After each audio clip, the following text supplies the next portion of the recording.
What's up? Can you guys hear me? Let me know. Chime in. Let's have some good conversations and talk about this coming weekend. Got 12 eyeballs out there. Somebody give me a yee-hoo. Let me know my vocals are working.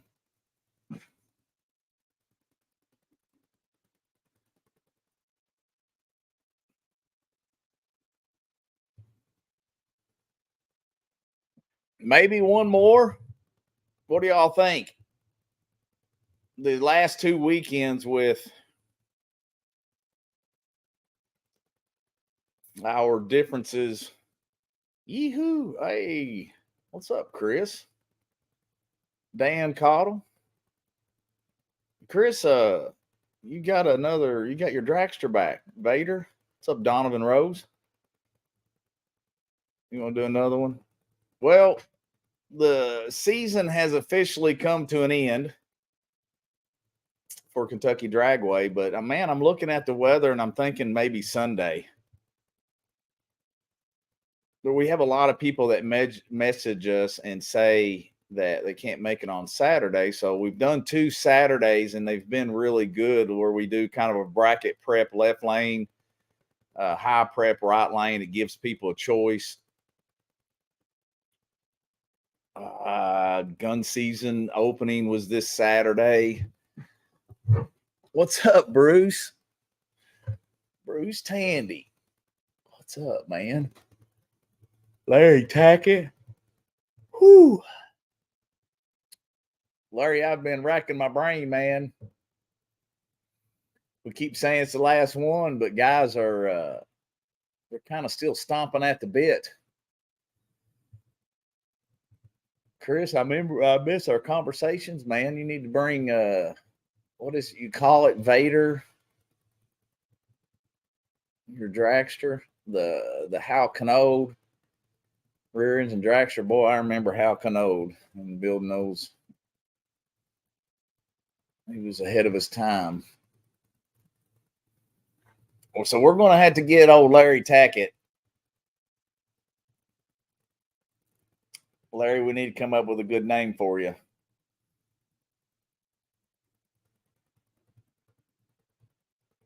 Yeah, Chris, man, I don't know much about LS's. Gosh, I cut my teeth on Linko drives and Brunos and Hemis and blowers. But I do remember the old school builders. There was nothing like them. I would almost suggest everybody go alcohol funny car racing one time in their life. It's kind of like smash mouth football. Running the old cone hunters. There's can't post comments to some destinations. Donovan, you commented through YouTube. Did you comment through YouTube?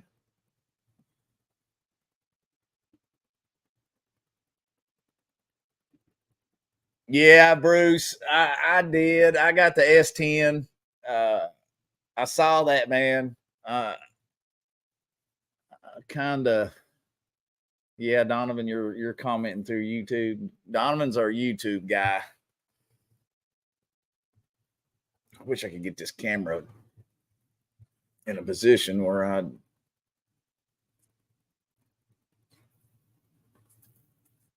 I did, Bruce. So I've got an S10. Larry Tackett stole it from me. Larry drives it every day. It'd make a good.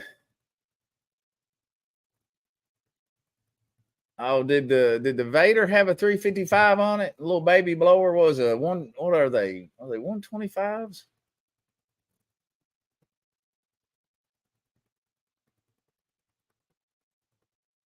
Yeah, I know a guy too. I'm getting my shop cleaned out, getting rid of some of the stuff that I just Bruce. I hadn't. Somebody messaged me and they're like, "Dude, where are you leaving town?" No, man, I haven't got to really work in my shop in the last 5 years, and I miss it. for a 142 blower.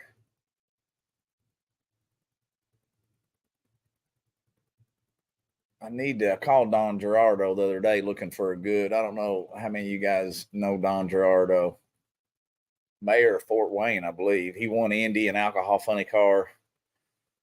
Such a good guy. Smash Mouth football is kind of the old funny car days. You know, it's changed a lot with the automatics. Boy, I miss a clutch. You ever drive a clutch, 3-speed Linko with a crier? I like the Ram clutches. I had a nine stand 9-finger Ram in our alcohol funny car, and boy, I miss it. It was a lot of fun. Nobody said a 2-disc would hold the power, and of course it did. It was fast, but it was fast to 8th mile, struggling the quarter with it. Back in the day, we didn't have all the bells and whistles that you have today as far as controlling cylinders that would get hot on you. 1471 will pick on, ran a 14 back in, and 14 will pick on you can move the blowers back, but it'll pick on your front 4 cylinders. You move it back, it just starts picking on the ones you move them back to. You kind of split the runners, is what I always kind of looked for. We would spray Prism in the blowers to keep them lubed up. They call it blower in a can, but it really wasn't. It just keep everything lubed up. And I'd look at the pattern and make down in the intake. The last intake I had made, Hogan built it, and it would. I'd look at it'd have a pattern in the bottom of it, and then I'd move the blower around based off of the pattern. I kind of felt like sometimes it'd go. I'd split that air between cylinders. Danny Meek. Howdy ho. Had a great year. We did. Rain really stunk.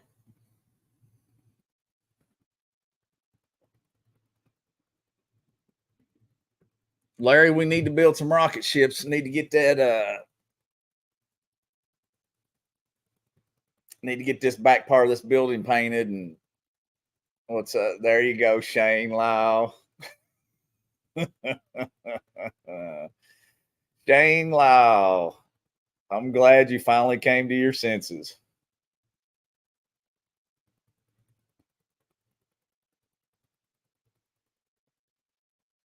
Yeah, Donovan, those are there's some long stories to that, buddy. But yeah.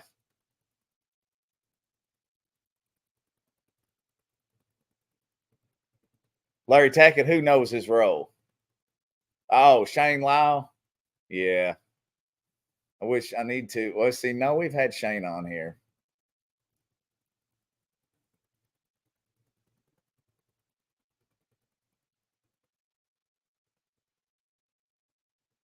Oh, Shane, that wasn't nice. Actually, screw. I had a B. I had a B rotor screw, sold it, and I had a D. No, can't remember if I had a D or a C. Them things are crazy expensive now. Man, I bought one new and it was like 10,000 just for the screw. And what was that thing? That was a D. We were going legal TAD racing.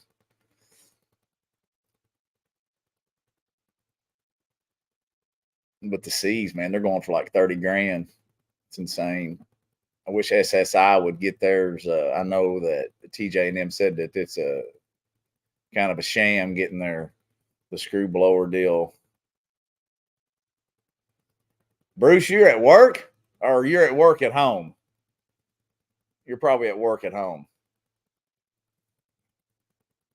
I'm kind of thinking about doing something Sunday. Carrie and Landon are going to be gone to a tournament. And I was like, I do it. I do the front gate. I'm not as pretty as you, but I do the front gate. She said she's going to make me stand outside. Bruce Tandy, Simply Steel Designs, Tip City, Ohio. You can get all your signs you need made up. He makes some really cool Man, you've made us some really cool ones throughout the years. You guys send us some messages and we'll just have us a good old good or bad. It don't matter. It just don't matter.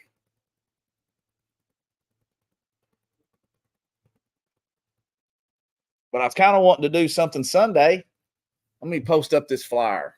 I kind of worked on this a little bit earlier today.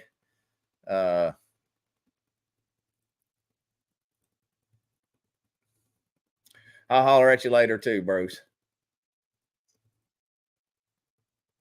I was kind of thinking of I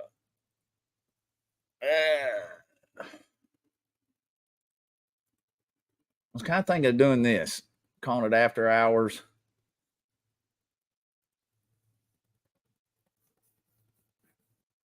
What y'all think? Sunday, November 19th, after hours. Kind of do the same thing we've been doing, but get it on a different day. Fridays are obviously too cold. Friday nights. The rain looks like we are going to have rain. So this past weekend worked really well because the rain came through Thursday in the AM and finished itself up around Friday around 9 or 10. Watching Donald Mitchell, watching from Pikeville, Kentucky. So what's awesome about these live feeds, you get to really get out there. Somebody wants to come on live, let me know. I'll send you a link somehow. I'll figure it out again. It's been a while since I've been on this platform, but thinking about doing this Sunday, kind of the same way we've done it the last 2 Saturdays. Bracket prep in the left lane, high prep in the right. If I could, I would love to do a winter series no prep, or you got to drive the car in. I'd put Larry Tackett is eager to get on the flashlight, and I think would do a crazy good job of doing that. I'd like to do something. I thought it'd be cool to do something Sunday after we did. I went down and looked at the quarter mile. I did some measuring. If you go on Google Earth, it is accurate. Now, when I say it's accurate, I mean it is accurate. I've measured the track where I know the infrareds are to the 60 foot. Pretty daggone dead on. I'm not going to say it's dead on to the inches, but it's dead on to the foot. So I'll go around, measure other racetracks and see what their shutdowns are, what their total distances are, and stuff like that. We've got 2,000 feet plus past the quarter mile. And I know that they do backside no prep with a lot less. With that being said, I think we could start at the quarter mile, which after the quarter mile finish line, there's nothing. It's just virgin asphalt. And I thought, I got thinking about it. Larry Tackett and I have been talking, and I was like, man, we need to do a no prep, but we need to start it at the quarter mile and just go old fashioned. I mean, I kind of get twisted when it comes to high prep small tire, and then we have this worldwide phenomenon with no prep. And I'm old school enough to have been a part of racing back when we didn't have glue, to the point of my dad running the track and VHT. Boy, I found a receipt the other day where he was buying VHT for $400 a barrel. Now it's 15 plus by the time you get it shipped. But I've been thinking, boy, we could go down past the quarter mile and do a no prep, kind of go old school where you got to drive them in, no trailer queens. Everybody wants this stuff to be heavily ruled. I get it, but that takes an army to do that, which is what is needed for those races. I feel like to be successful, and slap a bunch of rules on them, but then you're going to alienate a lot of people. I feel like if you can drive that thing in, the drag and drive stuff is pretty cool.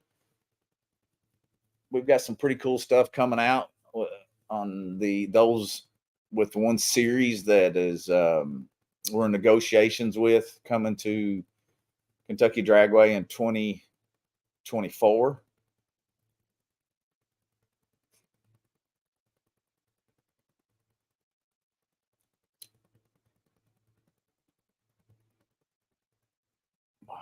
I just want it to be old school. Everybody wants it to be old school. So I think if you had checkpoints and do what the drag and drive guys do, and you have to go to that checkpoint, take a picture, you can look at somebody's phone. I don't know how iPhones work. I have Android because I had to have the stylus pen to make my flyers. But I can swipe up and look at a picture and the date it was taken. But if you had checkpoints where you had to drive to and then drive back to the track, I have to look at this stuff as how we can not have to babysit and monitor that stuff. I think the pictures and checkpoints with what the drag and drives do works, I guess, obviously.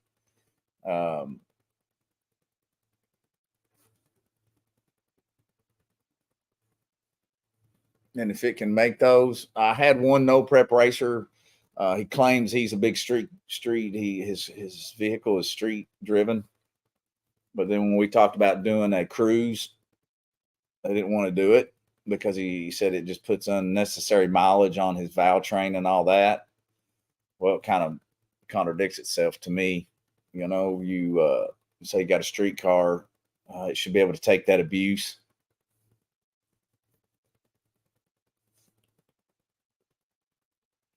Nobody wants to wear their stuff out, but yet, if that is what we are, if it's a street driven vehicle, wouldn't you say that it should be able to take those miles or build it to be able to take those miles? Hello, Matthew.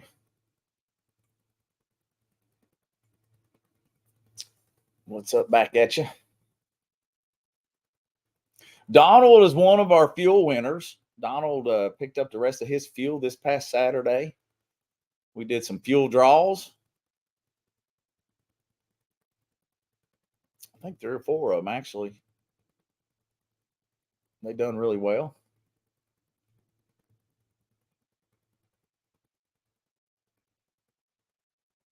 But we're thinking about doing this this Sunday. You guys give me your feedback and tell me what you think. If I get a bunch of yeses, I'd love to do it. The following weekend is Thanksgiving. Wouldn't even begin to touch that weekend. If the weather continues to be pretty, we continue to, I think 50 degrees is kind of your limit. We can do some creative stuff to the track to keep it in good shape, to go fast and make those. What do you think, Jared? Sunday, same thing as we just did Saturday. During the day, I'd love to do a no prep that later on that afternoon from a quarter mile down. But if during the day we would do the same thing. Cody said, let's go. I don't know. I don't want to be standing out there with 4 cars. I mean, I know you guys get together and do the whole Mexico thing and do your street racing. But again, if I could get a good crowd that.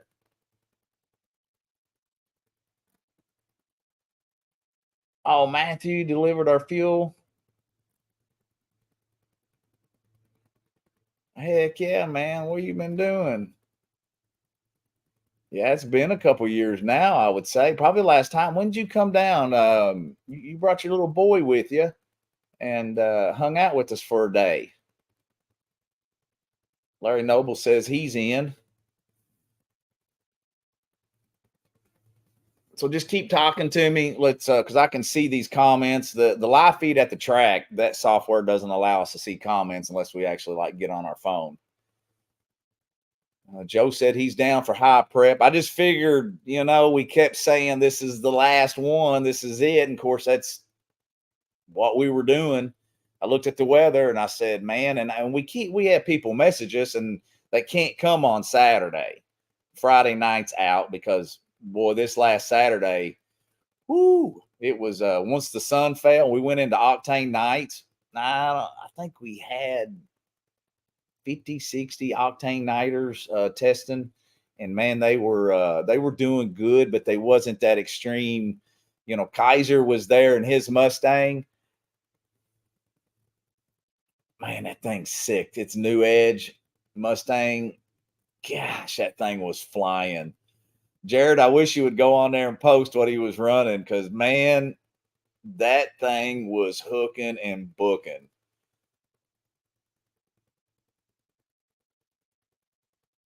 Yeah, hit me up, Matthew. You guys are always welcome. Carrie will get you taken care of. You are always so good to us, and man, that will be reciprocated on our end. I'm sure your boys growing up, they grow fast. Once they hit 8 years old, it seems like 8 to 12, 13, 14, then you turn around and you're having to look up to them. They've passed you in height. I guess we shrink as we get older. But how can we get some enthusiasm for a no prep quarter mile and beyond?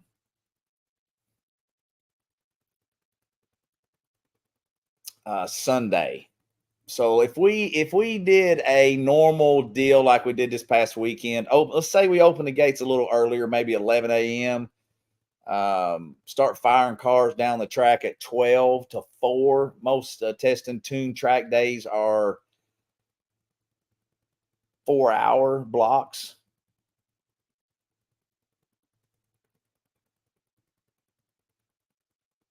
Tina, what times are you thinking for Sunday high prep during the day? Yes. We just had a lot of people asking about Sundays. I know the hunting deal has started, but we're thinking, I don't know, man. I'm just thinking we start firing cars down the track at 12 to 4. I would love to at 4:30 go to the quarter mile, and there's nothing there after the quarter mile. We got 2,000 feet. Measuring some other tracks that I know do back of the track, we would still go down the track. There's 600 foot of grass, and there used to be an old gravel road there. It's still there, so their base is there, but it's grown up grass. So basically, we have 2,000 foot of blacktop past a quarter mile, 2,100 feet, and then we go into another 600 foot for emergencies. Cody said Jordan is always down. I ain't even going to try to butcher Jordan's last name.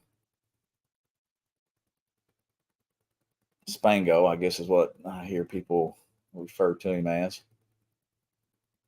But and then the thing about it is people will say, well, what's it going to pay? Well, why don't we go back to the way we used to race on the street? If we're wanting to simulate street racing, then how come we don't simulate the paying the same way? I used to run for 300 and as high as 3,000 on the street. Don't recommend it. Not trying to promote that. I know you're cool and gangster, I guess, when you do that, but racetracks were created for a safer environment, and we have that availability. And I'm thinking if we start at the quarter mile, measure off 600 feet, 660, whatever, it doesn't matter. We just need a finish line. And do single bets, bring out the old school hardcore, $300, $500, $1,000 bets. And let guys put their money where their mouth is and bring out their hot rods. But now, the one thing that, I know this would hurt car count, and that is, but if you don't do it this way, then you got to slap a bunch of rules. And we live in a day and time now where nobody likes rules, or people build their cars to their budget on what they have, and then they need the rule set to fit them. I was having a conversation. Tina didn't get to make it yesterday because we were still waiting on parts. Tina said interested in both. Yeah, it's tough. You've got races that's got 10, 15 classes, which is basically just tells you that they're trying to make a class for 2 or 3 cars, 5 cars at the most. And then you have some classes that are more popular, that have more car count. But at the end of the day, I've seen it over and over and over the last 5 years where someone comes in and they fit all the rules, and then one rule kicks them out. Then basically, yeah, kind of a formality rule, but it kind of doesn't need to be implemented. But if you taking it out, it opens up another whole book. I feel like if you can drive the thing into the facility or have drove it, and no parking in your truck and trailer outside the front gate, and it's not going to work. We found, or someone took a picture and your truck and trailer was sitting up there and Dairy Queen, then that ain't, you might as well not even have the rule, but it's almost kind of like small tire racing versus big tire. And some, these are some of the debates and things that I want to have peaceful conversations about. I've raced my whole life, on a Top Fuel, Alcohol Funny Cars, Pro Mods, Top Sportsman's, Top Dragsters, Junior Dragsters, and I hear a lot of the comments of things that are going on out there, and a lot of it contradicts itself. And I keep telling myself I just want to have a conversation with you guys. I'm trying to get myself a conversation with you guys to where I'd like for somebody to kind of make sense, because the small tire stuff and the no prep, I'm not wanting a healthy debate is what I'm looking for. Not looking for arguments. I like to have some healthy debates. I know that stuff is going around. I know a lot of promoters are throwing their towel in because of social media drama. When you see people, good people, throwing the towel in on promoting races because of the Facebook drama that all tracks have. I talked to multiples, and we have tracks reach out to us about, hey, I see you guys go through the same thing we're going through, and you end up getting, man, you just get thick skin over it. Hey, what's up, Steve? What's up, man? I'm sorry. I'm sorry. I said Steven. Stefan goes back. What was it? J&L? I started to say J&L Audio. It's not J. It was J&L. What was? Type out what your import business was. It's J&L, wasn't it? He was the original. JC was the original sponsor of Car Wars in the 90s when my dad and my brother Dan, when Dan was putting together Car Wars. Dan helped us with Car Wars for a couple of years.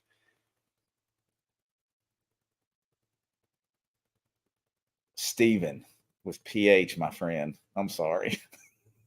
I ain't saying I listened well in school. My mom always said, "Oh, you'll do wonderful things working with your hands and building things. Just don't spell and don't punctuate." JL Performance. Steven with a PH.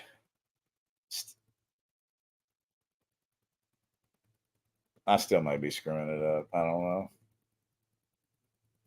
Where you been? I know you've been moving back and forth.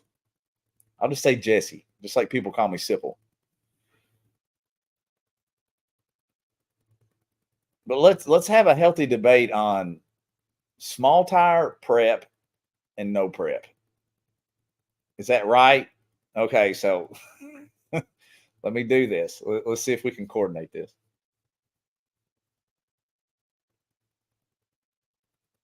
I knew it was Steven. I don't even know why I'm now sitting there. I guess when I read it and I started fumbling with it, I fumbled the football, man. Let's talk about prep. Dennis Cross says prep. Let's talk about prep small tire and let's talk about no prep small tire. So I reached out to a individual about a race that I wanted to do in my head, and I get this stuff on paper, and I'm like, it's gonna get copied anyway, so it don't matter. Doing a no prep.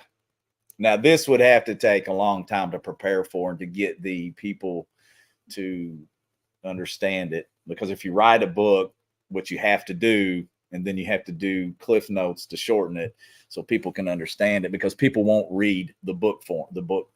I always said there's a difference between magazine. I'm a magazine reader, which means short articles and you go on. There's a big difference between a magazine reader and a book reader like Tony Mancini. Well, let's talk about prep versus no prep. I want to have a race where the left side of the track is scraped, no prep. Right side is high prep. Left side starts according, you would have to do some runs. Okay. This wouldn't be something you would just say it is a number, say 200 feet out, 150 feet out. But that no prep racer, it would be the clash of the Titans, basically. Where's my camera? The clash of the Titans, where you would have a no prep racer on the left side, small tire 275, and a prep on the right. Well, the prep would obviously leave at the tree, and the no prep guy would leave roughly, say, 200 foot down the track. You would have to do the math, and you'd have to make runs to figure out what was fair, because we all know with draggies that on a no prep racer, once the track comes around, after probably around the third or fourth passer in the finals, that guy has ran around a 490 ET. Most of the time, they're around 530s. Well, your prepped racer, on average, is around a 60 to 70. So what are we talking? 2/10. Where does that car in the left lane have to set to be 2 to 3/10 so that they're pretty much heads up when they go through the finish line? I think if it's played right, I think it would be something that would be different and really cool. Put a free entry, 20 grand to win would bring them out. Actually, I wanted to run them to quarter mile. And the reason being is it would force people to change up their setup, which would throw people off to a degree. I think a lot of no prep racers would benefit off of it, just because they'd get that gear to calm the car down at the hit. Put a 320 gear in it or something, calm that sucker way down. But Ryan says front half no prep is cool, but after a couple passes, the track is awesome, even after scraped. True. I had talked to one of gentlemen that was helping me promote Slugfest, and I said, what if we scraped? Okay, so we built our scraper out of a grandstand that we bought from Lexington Outdoor Power Equipment, Jason Stennett and that crew.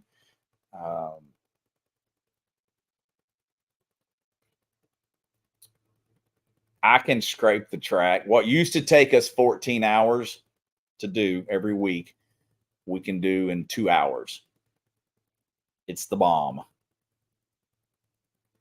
I can scrape that track 5 minutes. By the time you guys got back, every round, I think a no prep race should truly be scraped every round. I don't think you should let the track come back. I think you're giving an unfair advantage, and you guys are acting like this thing, the no prep stuff is small tire. There's not supposed to be an advantage, but on the front side, it ends up becoming an advantage because of the concrete, and it does come around quick. But when we did our no preps, you didn't have. Yeah, I agree, Jesse. It's I know they wouldn't like running out the back door, but we want to go back in time and talk. And I hear a lot of racers say, "Well, this is the way it used to be." Well, it used to be quarter mile. I know it's dangerous. Racing is dangerous. I hear people say that, "Oh, it's not safe or it's harder on my parts." Well, the harder on the parts thing is legit, with things being hard to get parts wise. That sucks, stinks. But we used to run quarter mile. Didn't have the prep. I just think doing a no prep versus prepped, and coming up with a stagger that is a legit stagger. Left lane being, let's just throw a number out there and just say 200 foot down the track. Now that would be too much. You take a guy who normally when the track comes around is running 490s, he's only literally 2/10 off the pace of what I'm going to say average. Now we're not going to be literal here, because there'll be somebody that will get on here and will try to be literal when it comes to what I'm saying. So let's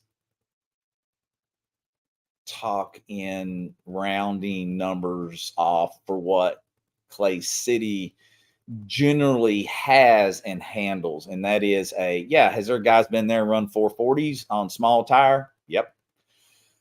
Could we take a Hemi and back it way down and run 20s and 30s? Absolutely. But your average guy who comes and races Car Wars is around a 70 on average. So we'll take guys who are running 490s, and we'll take guys who are running 450s, and you've got a 470 average. Same thing with no prep. Not everybody was it Ryan Mitchell that won? I know we have our Ryan Mitchell that does Real Street Revolutions, but is his name Ryan Mitchell that also does that one Slugfest, our first Slugfest?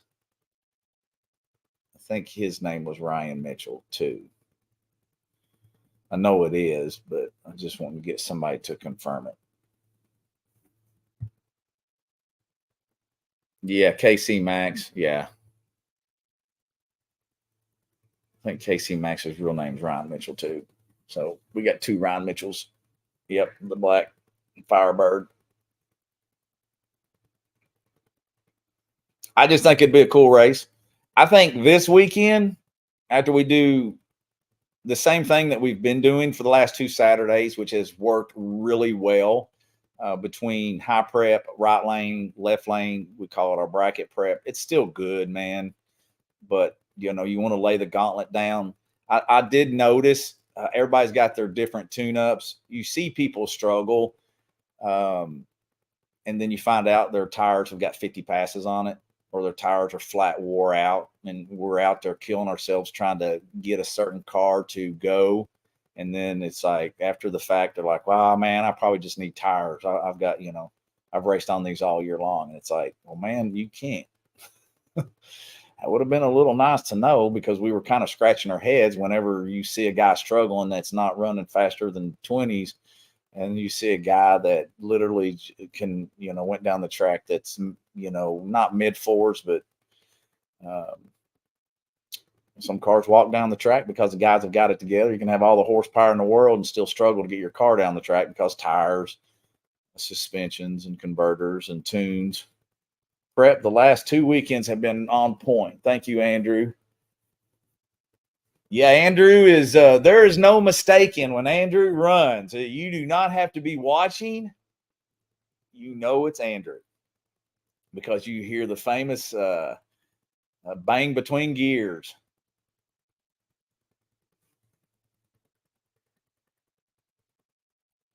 I could be in the porta potty using the bathroom and hear it be like, oh, there goes Andrew.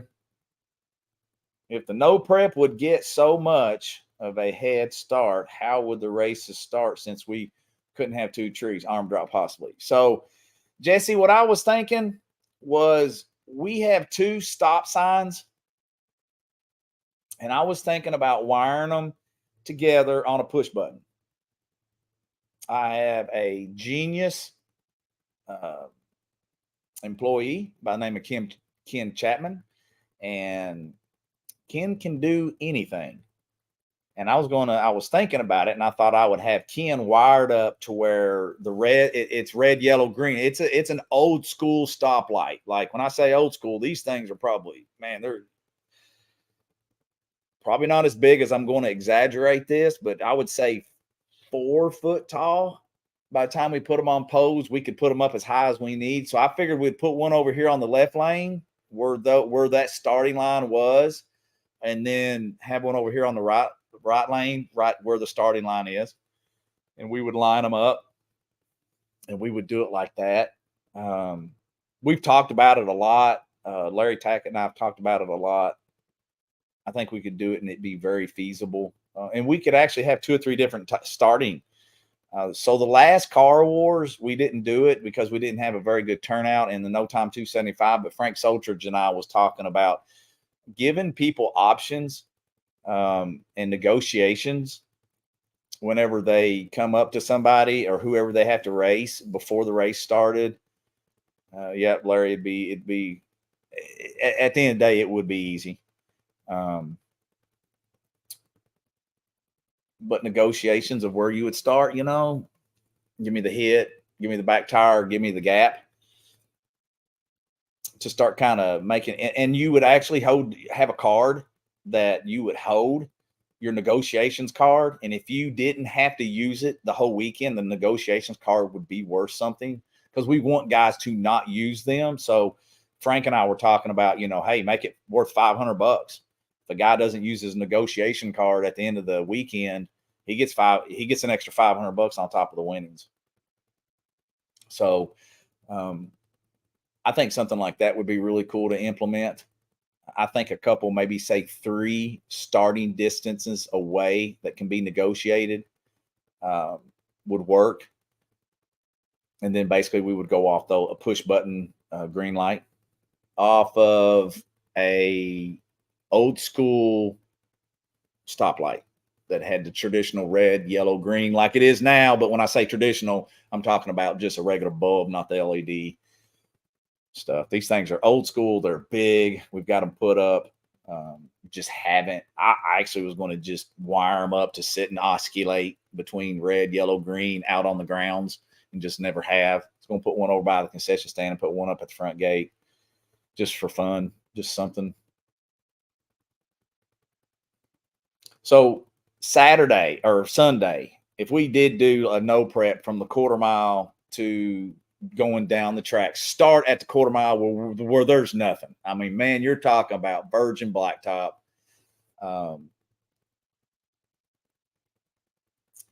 Single side bets like you would do on the street, 300, 500. I don't think this $100 stuff cuts it for me, but I guess you guys could do whatever you want. It's not a race for $100. 300, I feel like, is minimum.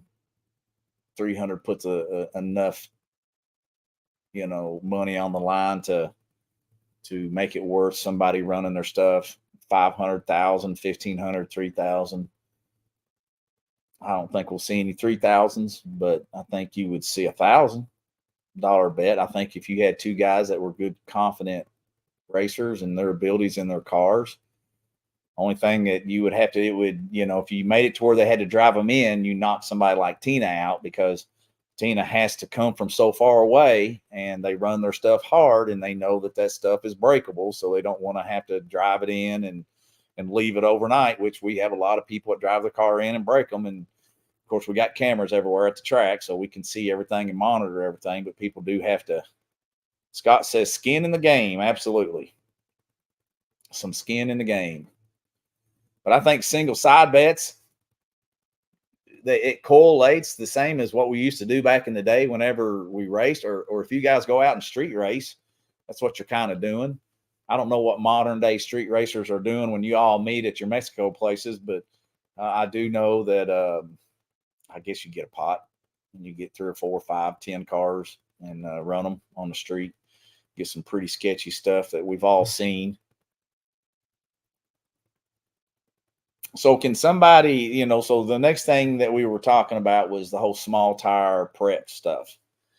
Um, it's kind of like the no prep now. We went from big tires being able to hook up to a small tire and a bunch of glue. So what I would like is I would like to get some opinions on. I know there's one association out there that they do small tire stuff and they prep what they call medium prep. I feel like that it should. I don't believe that. I mean, you have no prep and then you have prep. This cost of glue and everything that we face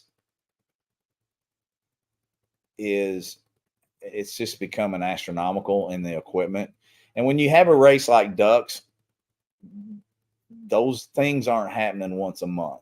Those are or every week. Those things are happening. I know he has a series. Mike Adams and I were talking the other day, and Mike always keeps me up to date on what's going on in the competition level. We see some of our local guys, or we've seen some guys go and they're winning. And Mike keeps me educated. What I call the real education of what's going on around here. Mike is an extremely talented chassis guy that does not get the credit he deserves from racers around here who have taken his setups and are using them on other people's stuff. And they're just saying,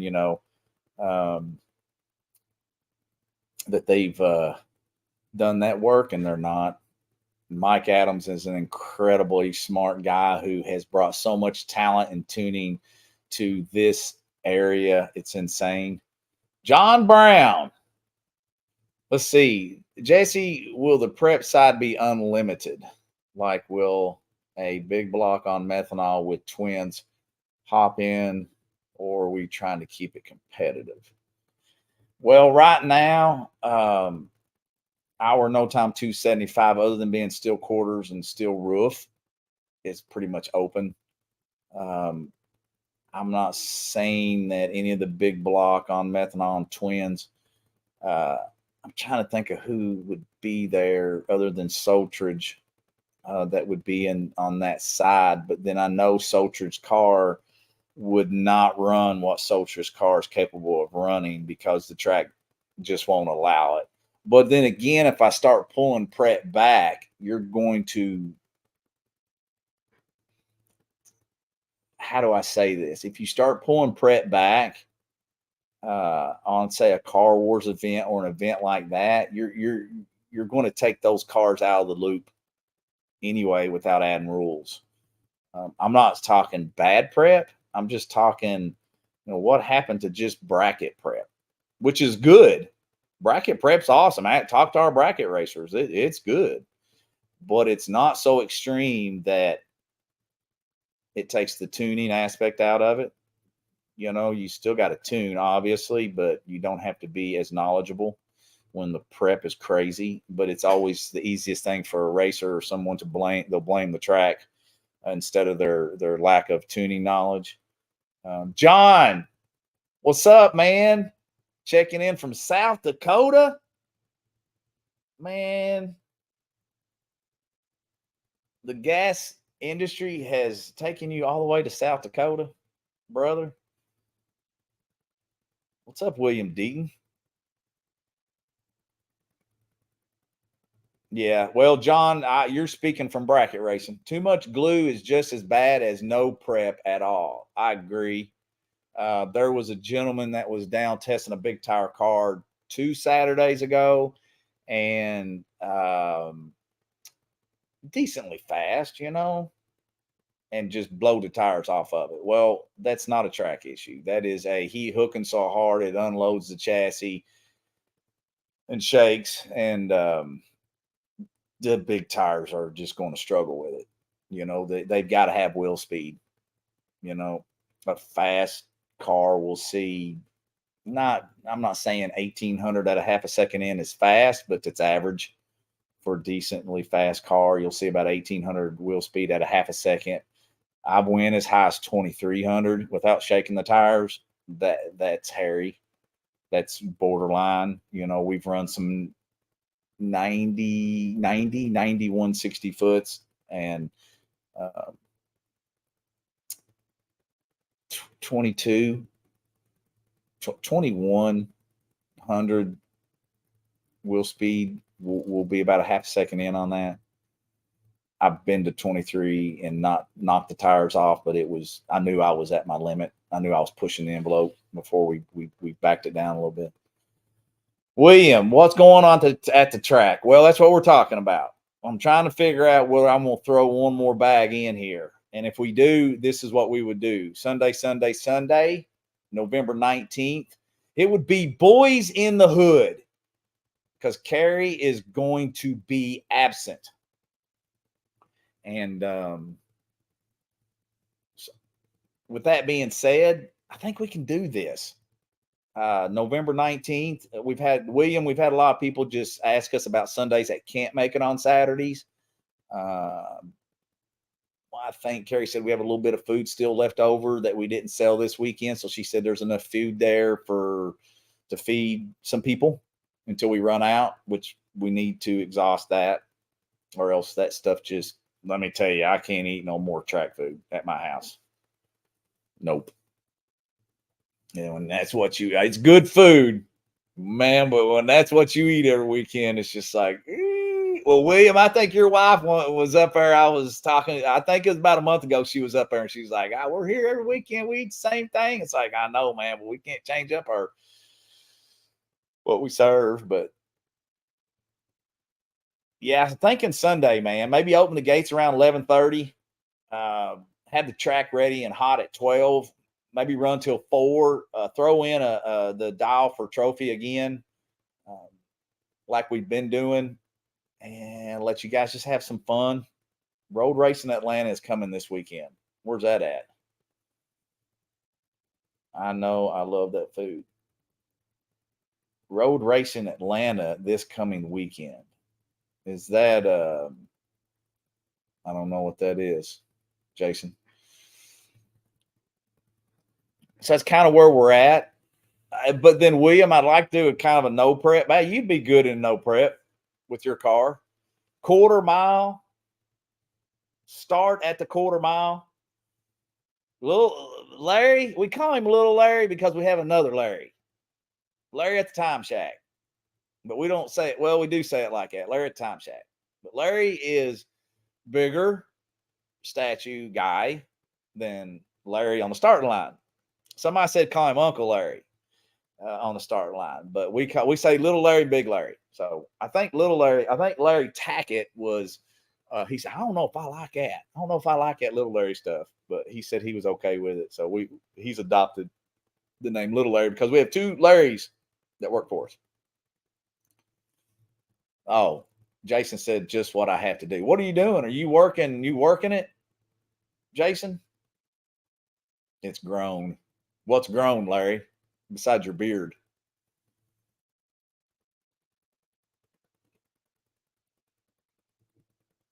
I'm lost. Jason, what are you working at Atlanta? Oh, it's grown. The name's grown on you. Larry Tackett is Indian Larry to me. I don't know about that. Tuning, maintain 4 cats.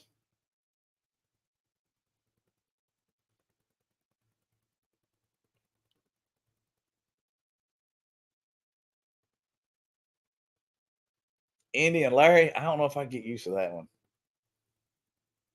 So we were wanting to do, let me ask you guys if this would have been offensive. So my nut jobs of the Straight Axle Mafia, misfits, I call them. He's probably not on here no more. I was wanting to do a wheelchair race where we put one racer in the wheelchair on the right side and a racer in the wheelchair on the left side, and run them and raise money and donate it to Wounded Warriors or donate it to whatever. And the overall census was they were afraid somebody would see it and be offended. I don't feel that way. I feel like if we're raising money for a good cause, that if somebody gets offended about that, I mean, we live in a world where, I mean, look at it. I have a racer that doesn't race with us because he said I walked by him in the staging lanes and didn't say hi to him.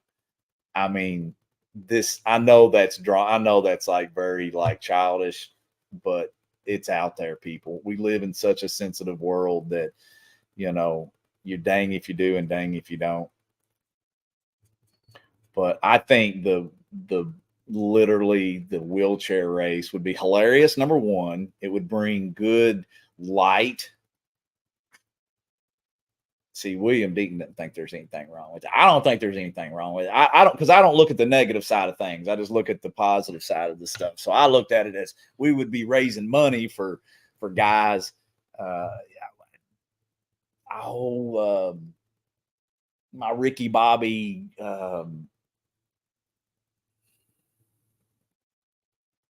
Wade Craig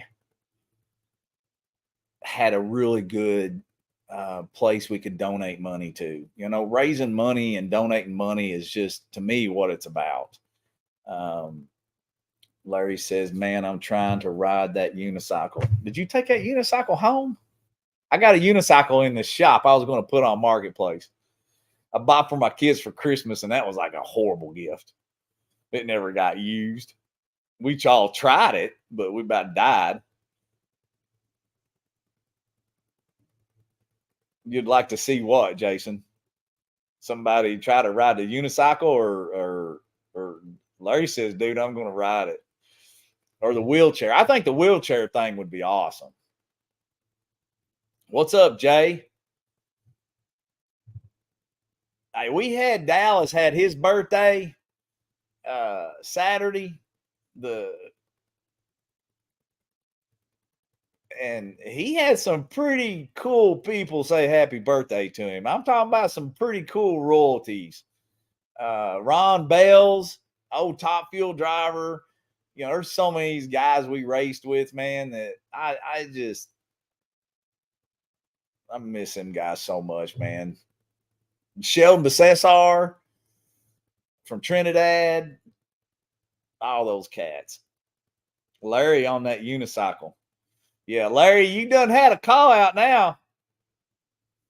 I'm about to go get it out of storage. I think I threw it in that shed back there behind the shop. I just want that stuff out of the shop. I want to get in here where I can start working on some race cars again. Start stripping some blowers, and we've got a really cool. I've got it on my phone somewhere. I need to. We've got the ultimate barn find. I mean, ultimate barn find. Let me see if I can find this. I want to see. Now we got all the video and episodes that are going to be coming up. We've got the ultimate barn find. Let me see if you guys see if I can find it real quick. It's getting late. It's getting ready to go to bed. And I've got some other ideas on some things I want to talk about with you guys. And I know some of these are going to be long-winded, and I hear it all the time. Well, people won't watch it that long. Well, okay. If you're so short attention span, you can't sit here and enjoy just kicking back on a Sunday afternoon, that, you know, that's what I got $30 to see Larry ride it. There you go, Larry.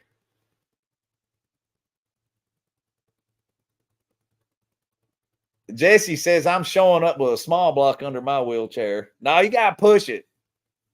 We got to push it. I've got one wheelchair already. I just need to get on Amazon and buy another one. See, I think it would be good. You know, I know that people are going to obviously butcher us over it, but my gosh, man, that doesn't mean we can't do it and just raise money and just be done with it. I mean, look at the crap that is. Think about each and every one of you all. There's 21 eyeballs on here. Think about the 21 eyeballs and people that are sitting here watching right now. How much stuff has been said about you in your lifetime that was a total fabricated lie? Every one of you guys can all say, raise your hand and say, yep, over and over and over. So I posted a video of my then 8-year-old. He's probably 10. He's 10 now. He was either 7 or 8. We had this S10 that Larry drives every day to work. And he was driving it. He was like 7 years old and it's a 5-speed. And he was driving it and I was videoing it. And it was funny. I just posted it. Didn't think nothing of it. It got shared by some big identities and it went viral. It had like 4 million views. I'll call it semi-viral. Okay.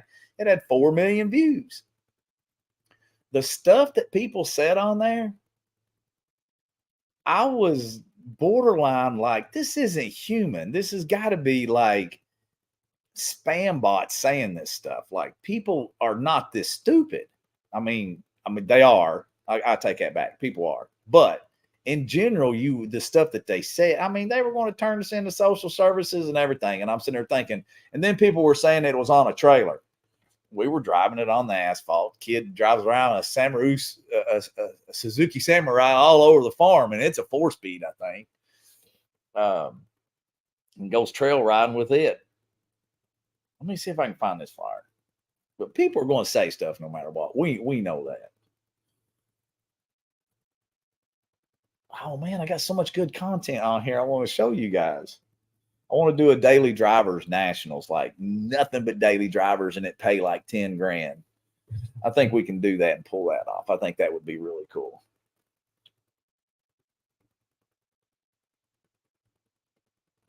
Daggone it, I don't know what I was looking up. What was I going to show you all? Oh, our barn find. The ultimate barn find. Let me send this, and then I got to go. If I got to click off this. Larry, what are you in on? Let me see here. If I lose you all, it's because I'm on a different screen. I don't think it does. I think I've done this before because I can't see anything besides what I'm looking at. I'm trying to download. Okay, that's downloaded. Now I can come back to StreamYard and go to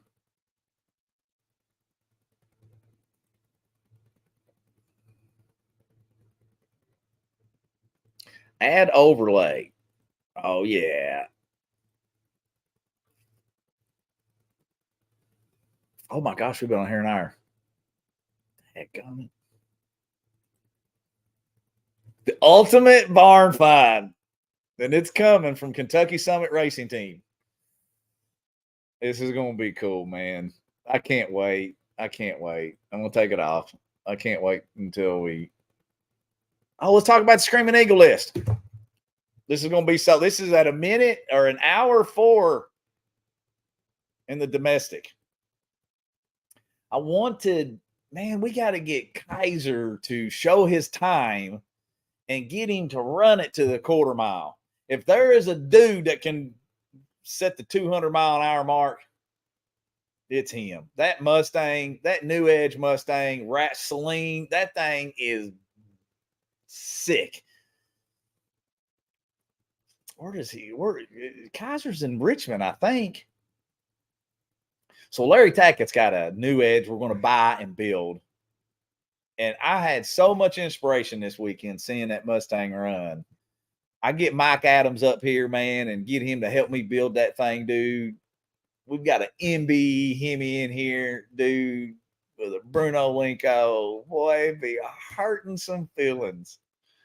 It might hurt my feelings when it throws the rods out of it. Tony Mancini would be like, don't do that to my engine. So Billy Jack got he's trying to get into the 30s and he got his 30s pass. So he's 936, but he is number 10. He was a 100th from Boston. Then Daniel Spicer comes in and hurts everybody's feelings at a 928. Andrew's 924. Andrew was going to try to get in the eights, but wasn't able to accomplish that. I almost feel maybe the track was the best it could have been, but then I don't know. The sun was full sun. If it would have been cloudy, I probably would have said we could have made the track better. With the equipment we have, I feel like the track was probably as best that I could get it. I could have done some other things with some other traction compounds that I did not have on hand that I probably could have got it a little more wicked, but I just don't think that, this weekend, Sunday, it'll be the same on the right lane. But anyway, Tina, she knows that she can run a lot faster than 889. If I can get Kaiser to come in there, man, I think he'd run 200. I need to get some sponsorships for small tire, first small tire to run 200. But here's the thing I wanted to talk to you guys about. Somebody have a conversation with me about going from big tire to small tire. And when it originally happened, we had that was supposed to even up the playing field, just like no prep. No prep's going to get carried away. Everything has a shelf life. No prep's going to get carried away. It's already carried away, but it's in the same. To me, I can only speak for myself. We're already in the same area as small tire prepped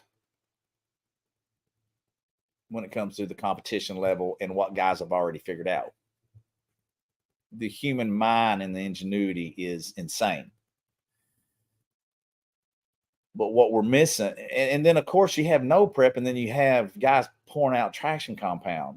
That's why I think water burnout's more of a legitimate aspect, because why are we allowing people to use traction compound when we are saying this is supposed to be an equalizer? We know that No Prep Kings and all that stuff is spraying the track now. It's been captured on videos. I've never been the one to watch to see what they do. Sorry, my nose itches. I mean, somebody's talking about you, right? But we've seen the videos. We take small tires that's supposed to even up the field, and we throw down so much glue. And then when we don't have the glue down, everybody throws their hands up and says the track's junk. Well, that's not fair to say to the tracks. And it's not fair to say that small tire racing should be required on small tire prepped events to put down so much glue that it takes out I'm not saying it totally takes out the tuning aspects. I'm not saying that. I know how to tune. I've done it for 25 years. I'm saying, how come we've crushed you? And especially with traction control. I know so many laptop, and I'm going to get into saying laptop programmers are not tuners. I'll argue that debate all day long. I'm not saying you can't tune the car to be efficient, but to tune it to get it down the racetrack and all the chassis adjustments and everything that goes into it, no.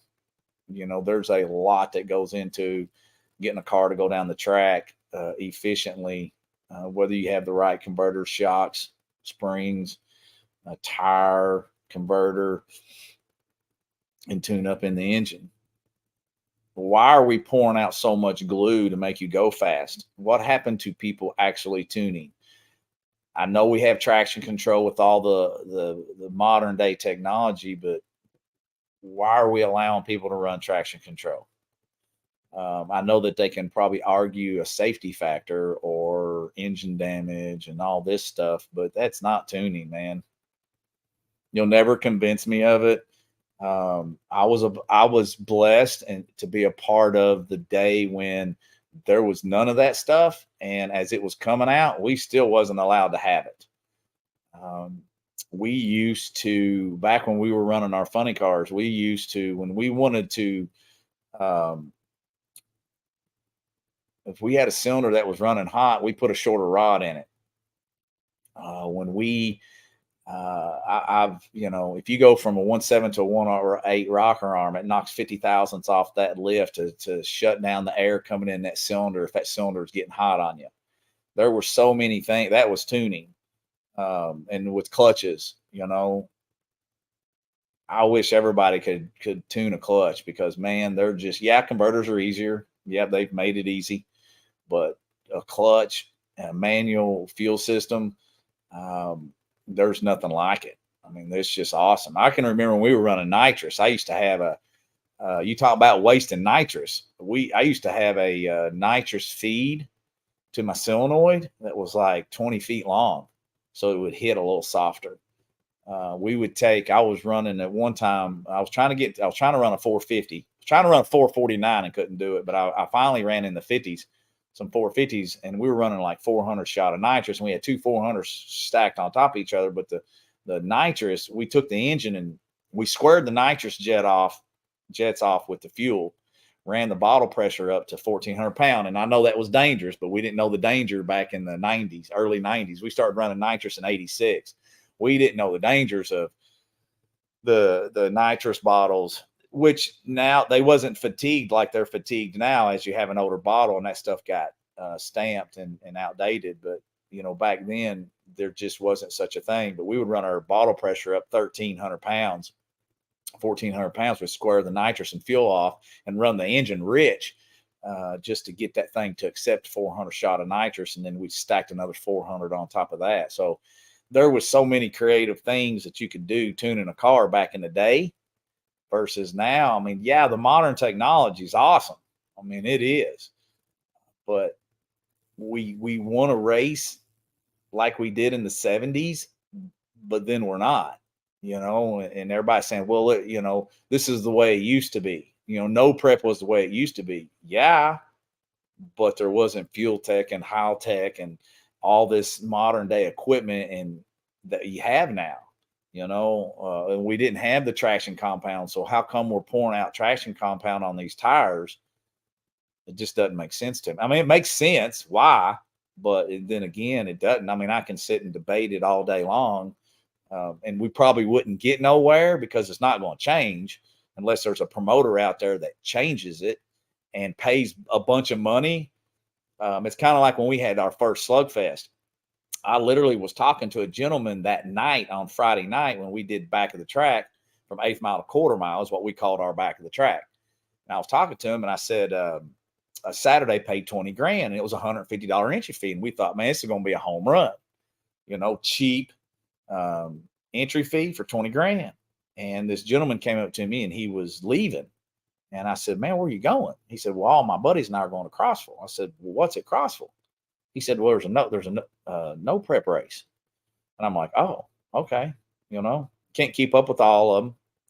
And I said, well, what is it? He said, well, it's $150 entry fee. And I was like, well, our entry fee is $150 for 20 grand. I said, how much are they paying? He said, it's 100% payback.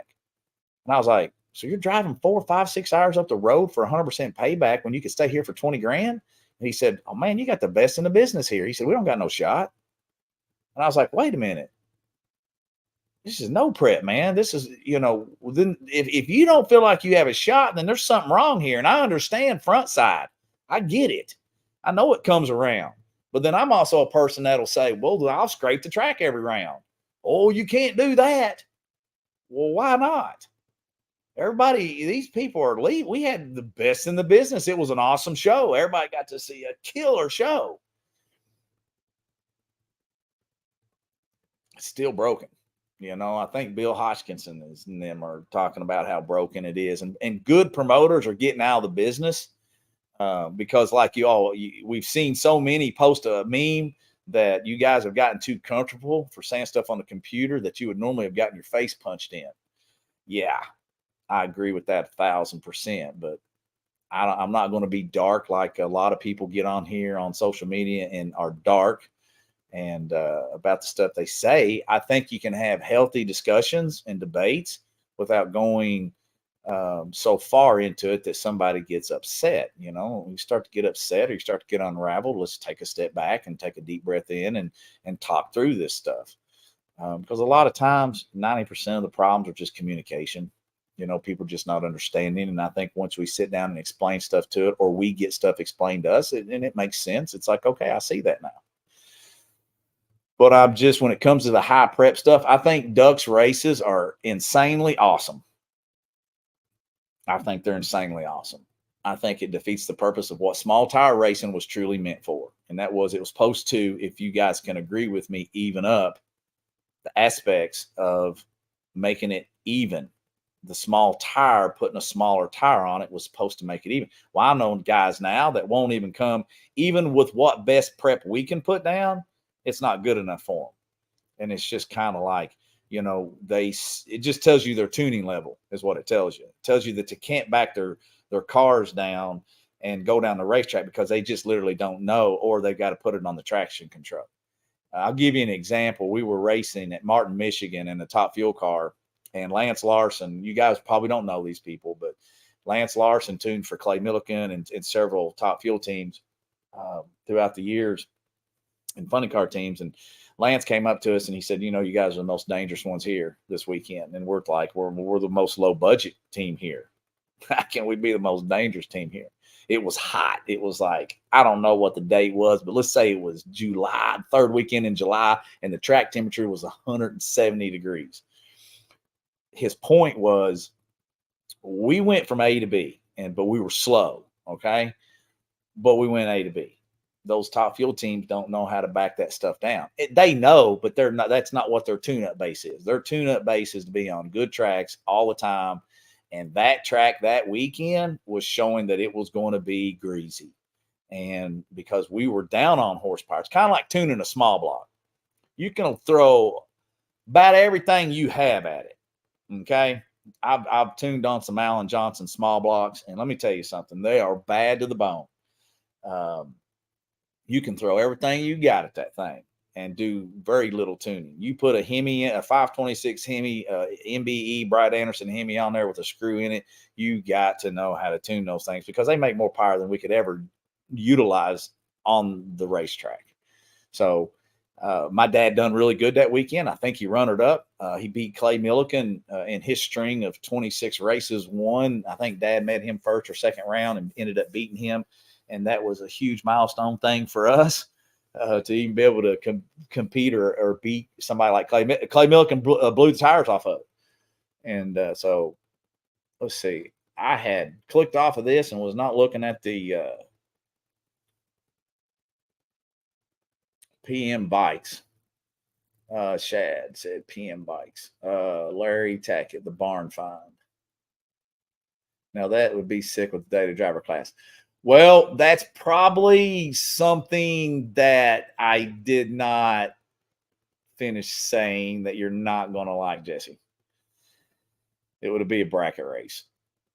I'm sorry. I know it wouldn't be heads up because, man, it would be awesome. I guess nobody's probably done that because everybody focuses on No Time 275. But what I watch Bill Hodgkinson and them debate and argue, I don't even know what the answers are anymore.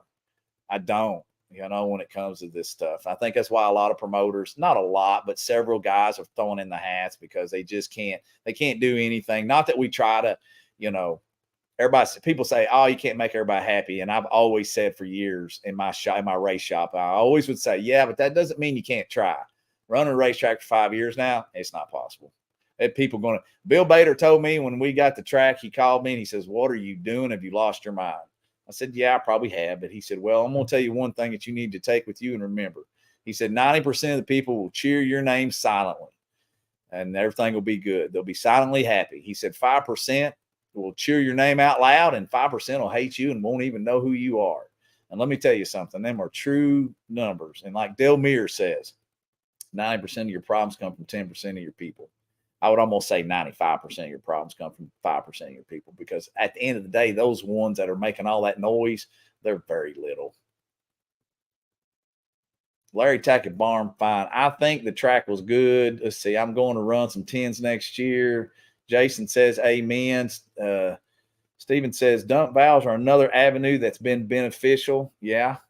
I built a dump valve system for Bruno.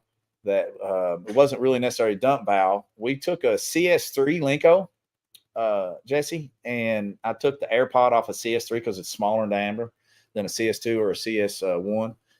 We ran the CS1s a lot in our funny car, but the CS2s CS1 had a 1-inch gear and the CS2s had 3/4 inch, 750,000 gear, and it was just strong. CS1 was fork. I applied high gear or second or third with fork, where CS2 is a rotating. It rotates the clutch packs, or there's a rotating ring.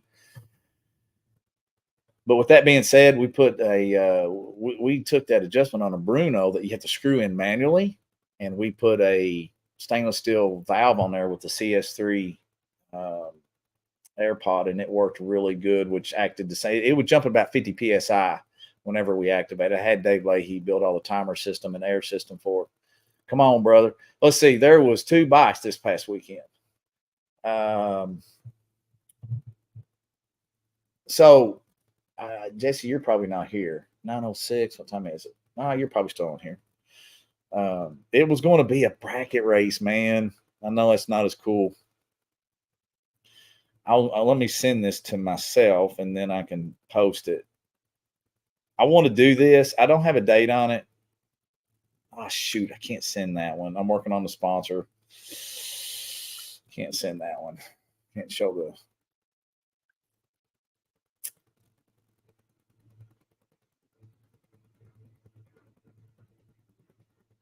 Okay, I'll update that. It says Chris Gunther and Import ran 1062. Where's he at?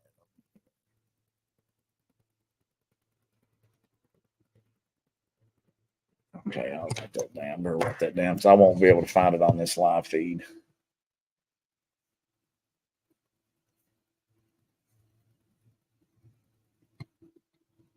$10.62, and yeah, the BMW, man, that thing was bad. $10.62 doesn't. Okay. Yeah, I have to get that updated on the Google Docs. Okay, let me post this. This isn't this would be the daily driver. Let me go download it.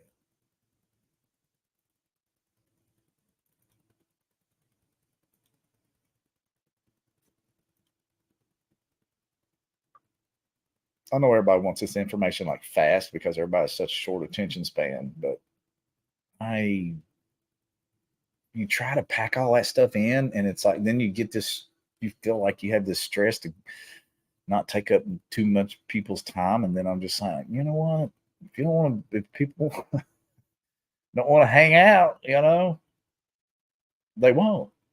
They're gonna. How do I do this? Let's see. Banners, brand. All right, I'm gonna upload this. I'd like to do this, and then I'm gonna talk about one more thing, and then I probably won't do this for a long time.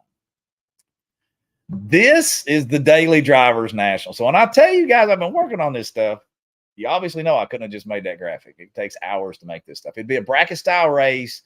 Absolutely no chassis mods. DOT hard tire 220 and up. Foot brake only. No all wheel or 4x4. 18 flat and faster only. 10,000 to win. 2,000 runner up. It's $15,000 payout. Probably be $150 entry fee at 100 cars. Gets us broke even before we get to go up from there. I think this would be sick to do this all day long. I think my goal on this would be about 300 cars. I think we could get, because anybody could come race it, or vice versa. Make it. I was thinking about making it $150 entry fee, and then go to the folk, set up where you purchase your tickets. If you purchase your tickets early, the first 150 people would get the discount of $50. You do it for 100. And then it would be 150 at the gate, and you would discount 150 of them. That pays the 15 grand, and then we have the race regardless. I think this right here would be sick because nobody's focusing on these guys. I try to.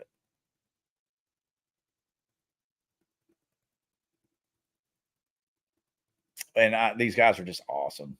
Our daily driver guys that come in, man, they're cool. Brian Hale, Clayton Wasson, man, they're just such a joy to be around.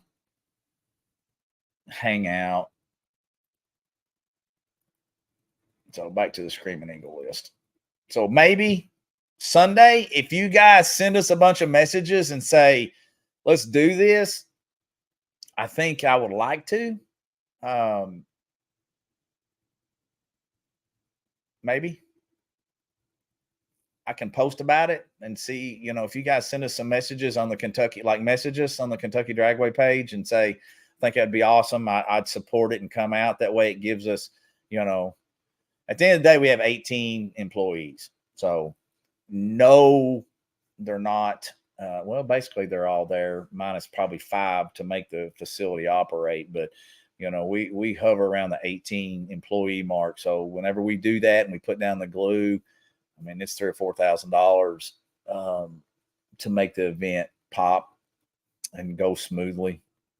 So reach out to. I mean, we'd like to do it. I would. Sunday. And the reason more Sunday, 2 reasons. One, we've had a lot of people that can't come on Saturday, wants to come on Sunday.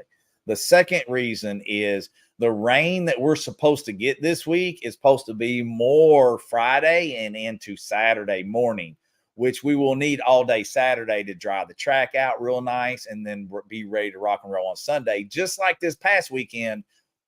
But this past weekend all happened a day earlier. So I think no matter what, it would take only being open Sunday to do this and it to be successful.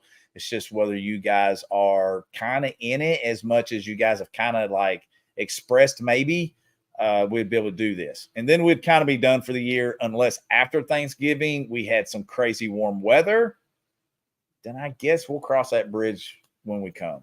So I'm tired. I'm ready. I've enjoyed myself. Thanks for communicating back with me, back and forth. Sign me up. I'll run my rental car. There you go, John. John, you ain't gonna be signing up from wherever you said you was at. John, where'd you say? I was trying to find your old comment. I think it would be, John, do you think it would be pretty awesome? I mean, be honest with me. Let me find that. Do you think this would work? You think this would work? Here's the good part. Everybody has a daily driver. John said absolutely. Everybody has a daily driver. So let me ask you this. There's got to be, no matter what, at the end of the day, the money's got to be covered. Okay? So I've had people will look at me and they'll say, well, if you didn't charge as much, that'd be more. No.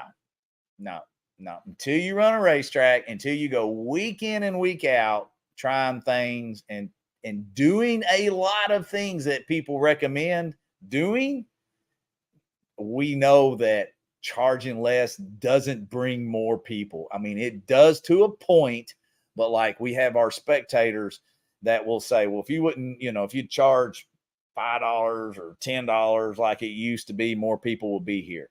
Nope. We have a free community event at the race, at the track, the second weekend of the month called Octane Night Meets. It does do well, but even like this past weekend when it was cold, it was still a limited crowd. So, and of course, you got hot, you got graduations, you have so many things affected. I'm not saying cheaper isn't 100% no, but we have done a lot of things based off of making it cheaper and seeing if the numbers come up. Kind of like our junior dragsters. I have one particular person that complains all the time and says our junior dragster stuff is too expensive. We're paying $500. Where does that money supposed to come from if it doesn't come from a collection of money from the racers? This year, our junior dragster program was stronger than it ever has been. And it was $50 to enter and $500 to win. And we have a lot of people who like it. And I'm not saying it's cheap. I'm just saying we've had a better turnout this year than we've ever had before. So I mean, it's racing's not cheap. You have to have a certain amount of disposable income to race. But here's the thing about the daily driver stuff.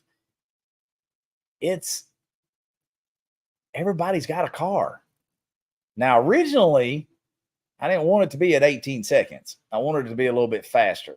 But on this first one, I thought this is what we would go with. I feel like the all-wheel drives and the 4x4s have an advantage, but then also a car running 1750s isn't going to spin.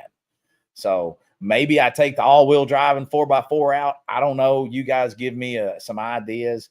I just try to, when I study this stuff and I create this stuff in my head, I try to make it so stinking fair.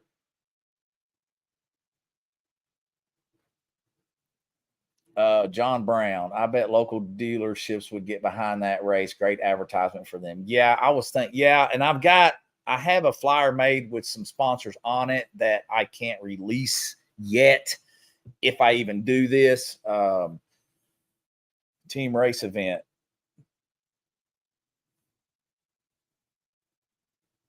I'm liking it, Noah. Are you talking this could go right now we're on the daily driver nationals, and of course they're in no prep racing and prepped. There is a daily driver class. This is bracket racing that we're referring to. I know that this would probably work for heads up stuff, no prep or prepped, but I would just absolutely would not even know where to start on the rules. I mean, you would have to have a Bill Hodgkinson to help navigate that. If it's an 18 limit, I don't think it'd matter. If it's, yeah, I agree. Stefan, I agree. I do. I think having that in there just would hurt it. Well, I mean, you just say it hurt it. I think I think we can get 300 entries. I really do. That would be my goal. But at the end of the day, if I could sell, well, okay. So Kerry and I talked about this 2 or 3 different ways. What if you had, so you got 100, let's say you did, there's several ways you could do it. $100 entry, and depending on buybacks, you can do $150 entry and then have the race. Once you sell 100 tickets, that's $15,000 payout, because that's what the total payout on this is. But if you have people sign up early to save money, then you'd have to sell 150 of them. So $100 tickets, 150. At that point, it's a done deal. And then anybody else would just have to pay at the gate and pay the higher 150 to race. I think I was thinking $75 entry fee with a $75 buyback. It's like buybacks, man. Buybacks are great, but has anybody ever really studied buybacks? Like I was part of an era where that was fighting words. Like people didn't split and people didn't buy back. And I can always, and it's funny because I talk to a lot of racers and I'm just like, dude, why would you split that much? And they're just like, well, man, I didn't want to be the guy that they'd all be mad at, or I don't want to be that guy. And I'm thinking, man, what do you mean that guy? Like I can understand some splits, but some of the splits that I see racers do, and then at the end of the day, a lot of these racers walk off and they tell me, I didn't want to. I didn't want to do it that way. And I'm like, well, why'd you do it that way? Why'd you agree to it? Well, I don't want to be that guy. Well, what's wrong with being that guy? Like I wouldn't, some of these splits that I see, I'm not saying they're horrible, but I'm just like, I probably wouldn't have wanted to split that much or split it up that much. And then some people say, well, then if you don't split and you lose, well, then look at what you've lost. And it's like, well, that's racing. That's what we're here to do. We're here to race and win money. I remember being in a $5,000 race against Grady Underwood, and Grady was a king of splits. And this was back when you didn't split. And there was a gentleman that was totally against it. And he was a buddy of mine. I won't name his name because he is deceased, but he said he started cussing me. I wouldn't split, blah, blah, blah, blah. That's the dumbest thing, And I was just like, well, man,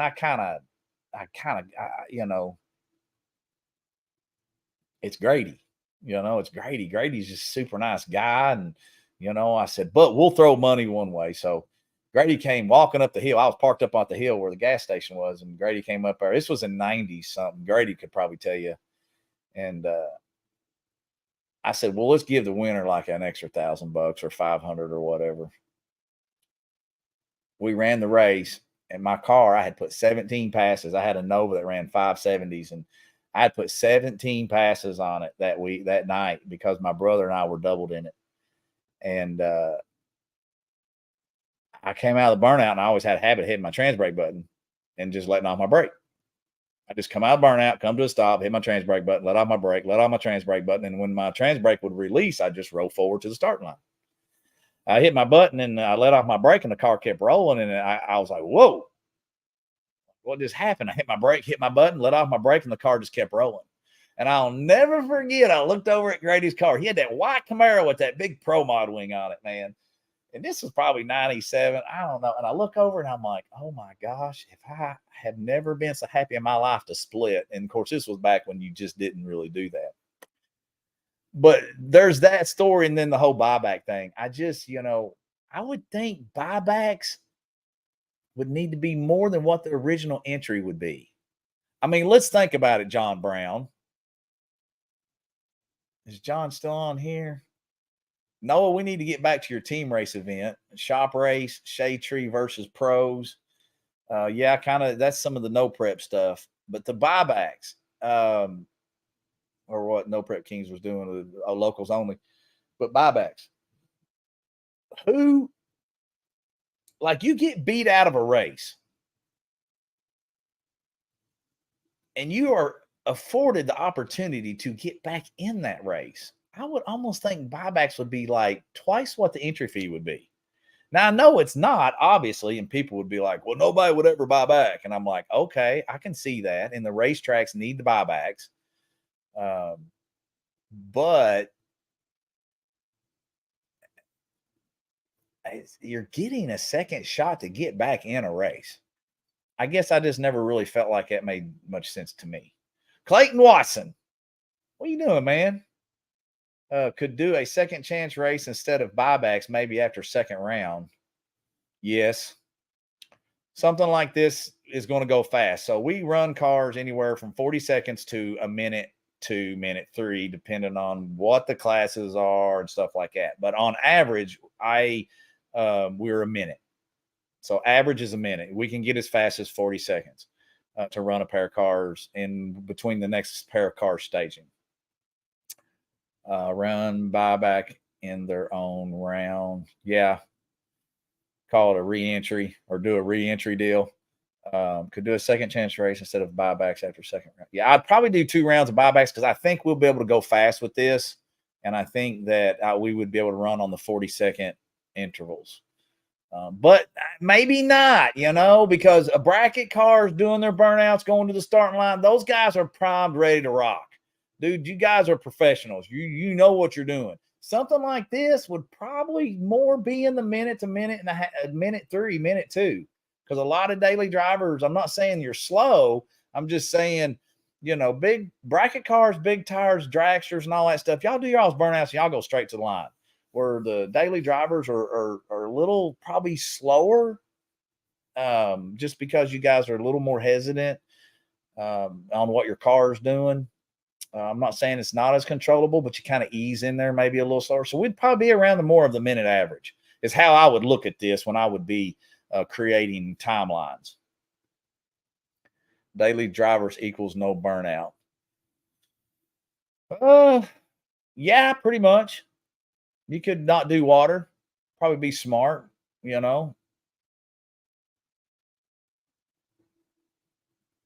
Actually, if I did it. So I'm wanting to do a big bracket race in February. And I want to create this aura that if I have 10 days of projected forecast of it being 50 degrees and above and beautiful. So what happened this year? February came. We were extremely dry January and February. It was like there was like a living with bad breath can be so embarrassing. Gosh almighty. don't know how these spam people do it. I don't know how they live with themselves. I don't know if I can delete this. Let's see. I think I can. So we got a spammer on here. He brushes his teeth often, he says. Block user. Okay. Does that take their comment off? Delete comment, block user. Let's see, delete comment. I got the user blocked. All right. He's gone. Jason says not a bad idea. Well, I had spam. Somebody posted a big long paragraph, and I was like, well, holy moly, this is going to be somebody somebody disgruntled or spam. I don't know what I'm talking about. I'm getting tired, and I can tell you guys are getting tired because we're down to 13 eyeballs. All right. I'll shut up. Guys, gals, we'll see you guys maybe Sunday. Let me post up a.